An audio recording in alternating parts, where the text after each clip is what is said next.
Hello students, welcome back. Today we are going to do microorganism chapter from book. As many of you don't have your textbooks, so I have decided you to show you the pages, the lesson and different figures by which you can get the things more easily. Okay, so students, we have done what is microorganism. I told you that the organisms which are very small, which are cannot be seen by naked eyes, that organisms are called microorganisms, isn't it? So you can see the microscope by which we can see the microbes easily. Microscope is an instrument that make small things look bigger, that it magnifies object. Magnifies means it will show the object in more better manner.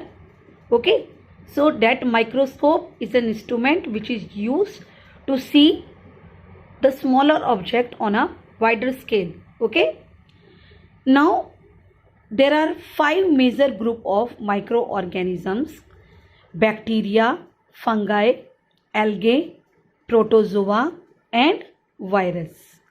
Okay, many of the microorganisms are harmful to us also, and they are useful to us also.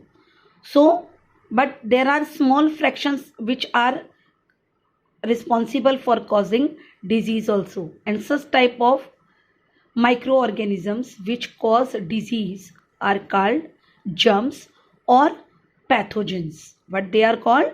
Germs or pathogens. Okay, here he has explained that whenever you are taking your meal, your parents always say that wash your hands properly, and after meal also they say that wash your hands, wash your mouth, isn't it? Why they say so? They say so that no germs will affect you and you remain healthier. Okay, now here he has introduced the person who has discovered microorganism first. That was Mr. Anthony van Leeuwenhoek. Okay, he was a Dutch textile worker, and he saw first the bacteria by the microscope made by his own, which show the things 300 times greater than its original size. Okay, so let us do something more about bacteria. You know what are bacteria? That are unicellular. Here it was written singular bacterium. Okay, so what is bacterium? Bacterium means unicellular, means having made up of single cell. Okay, the bacteria are mostly, they are unicellular. Then they have larger size than virus. Can you see?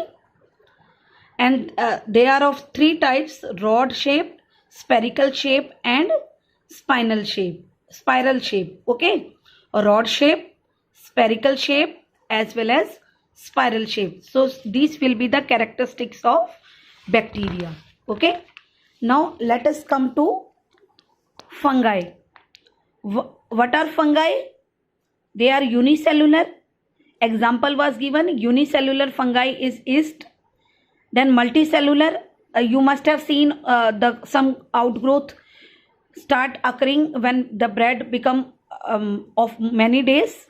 When they are kept for many days, a white color or green color mold start coming on it, isn't it? Mushroom, penicillium, asparagus, all these are considered to be unicellular and they come under fungi. Okay, multicellular fungi are made up of microscopic threads. Threads means hyphae. The name given to these threads are called hyphae. Okay, how they feed? They feed on dead and decay matter. Therefore, they are called saprophytes. And those who live on another bodies, they are called parasites. Parasites required a host body to grow and they use the all the feeding of host body and grow themselves. Okay, now algae are also unicellular. Spirogyra, fungus, all these are the examples. And algae they are green organisms and they are autotrophic in nature. What do you mean by autotrophic? Autotrophic means those who prepare food themselves. Okay, so they have chlorophyll and therefore they can prepare their food themselves, and they usually live in water, means they are aquatic. Okay, now come to protozoa. They are also unicellular. They cannot prepare their food, means they are heterotrophic. They are dependent for their food on others. For example, amoeba and paramecium. You can see trypanosoma also and plasmodium. They are also the example, comes under protozoa. Now the last category given to you is virus. They are the smallest from all the organisms, having very much smaller size than bacteria. They don't have any cell. They don't have any cell organelle. Okay, they are made up of genetic material called protein, having a protein coat on them. They cannot multiply themselves. Okay, they always required a host body, and whenever they enter inside a host body, they start propagating and multiplying and start spreading. Okay, therefore viruses are kept on the borderline of living and non-living also. Now I think these two pages are clear to you. You can see the shape also.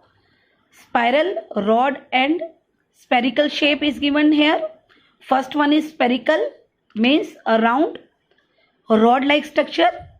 Then spiral means moving around in a curve. Okay, is you can see a unicellular fungus is also given, yeast. Then bread mold he has explained. I think all the pictures are clear to you. You can see the Spirogyra. Okay. Now come to next topic. What is next topic? Where do organisms live? The organisms live everywhere in the nature. They are present in air, they are present in water, and they are present in soil, on surface of object and inside the living organisms. Okay, they are also present on the dead and decay. Dead and decay means those who are of no use, those who are waste, those who have dead. That type of organic matter also contain microscope. They survive on all type of environment. Okay, they can survive on very cold climate as well as on hot springs also. They can survive in dry desert to marshy areas. What are marshy areas? Having mud and water inside it. Okay, so see, what is host body or what is host cell? A host cell is a living cell invaded by or capable of being invaded by an infectious agent, as a bacterium or a virus. That is called host cell. Okay, and what is genetic material? Genetic material means the material found in the nucleus, which play very important role in transmission of traits from parents to the offsprings. As you know that you appears like your parents, isn't it? Why? Since you have transferred genetic material from your parents. You are offsprings of your parents. Now let us do some activities today. Activity to show that the presence of microorganism in air. What you have to do? You can take a piece of bread and moist it. Moist it means put some amount of water in and keep that bread in a petri dish. You can take any plate also and keep it in air for 1 to 2 days. After 2-3 days, what you see? You see that then you have to keep it on a warm place. Okay, then what you observe? You see a grayish color patch start spreading over the bread. Okay, if you take a small fraction of bread and see under microscope, then you see a grayish patch. That means the mold start occurring on it. Okay, you can see the spoiled bread. Now, next activity, to show the presence of microorganism in water. Water also contain microbes. If you take some pond water and take a drop of water on a glass slide and observe under microscope, then what you see? You see that some microorganisms related to algae and protozoa family. You can scratch it out and see. Okay, now activity 2.3, to show the presence of microbes in soil. You can take some soil from field, okay, and keep it in a beaker, add some amount of water and shake it well. Let the soil particles settle down, and you can take, after settling of soil particles, you can take a drop of water and observe under microscope. So what you will see? You see that microbes are also present inside soil. They are present also inside water, as well as they are present in the air. So microbes are present everywhere. Okay, now this questions you have to do tomorrow, that is for you. You can find easily. Why are some organisms called microorganisms? Okay, then what are disease causing microorganisms? Name 5 major categories group. Give 2 examples of fungi and algae. I think up to this page everything is clear to you. Now rest of the things we will do in our next video. Thank you.